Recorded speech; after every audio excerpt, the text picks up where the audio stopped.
Kwa majina naitwa Jojo Maichege, mimi ni director of Pride of Lamu, ni shirika la vijana na wapatikana hapa Mpeketoni, Lamu County.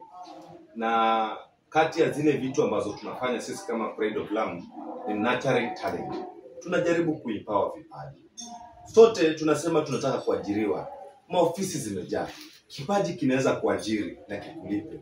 Pia vile vile tuko na sound system ambao huwa tunafanya talent show pale Tiger na sehemu mbalimbali kuonesha sisi kama vipaji ni jinsi gani tunaweza kuuza uchumi wa Lamu County na Kenya. Na kipaji kinalipa. Vile vile vipaji ni aina mingi. Kuna uimbaji, uigizaji, pia vile vile kuna wana mashairi, kuna malenga.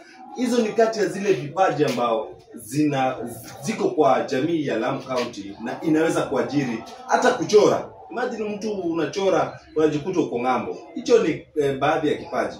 Na mimi ni ombi langu kama kijana. Vile vile tuko na cyber ambayo ni kusaidia. Kuna watu wengine wana talent ya kutumia kompyuta. Hizo ni kati ya zile vipaji ambazo sisi kama Pride of Lamu tunajaribu kuzipa kipaumbele. Na kama uko na kipaji na uko nyanjani, uko mashinani, jitokeze kuja hapa town. Ofisi yetu iko Mpeketoni, Pride of Lamu, na tutaweza kukusaidia kipaji chako kionekane na kiweze kung'aa, na ujikute leo utatambulikana na utaenda mbali na kitakulipa zaidi. Hiyo ndio ombi langu kama kijana na kama director wa Pride of Lamu. Tukue pamoja, umoja ni nguvu. Tushikane, tutembee safari moja.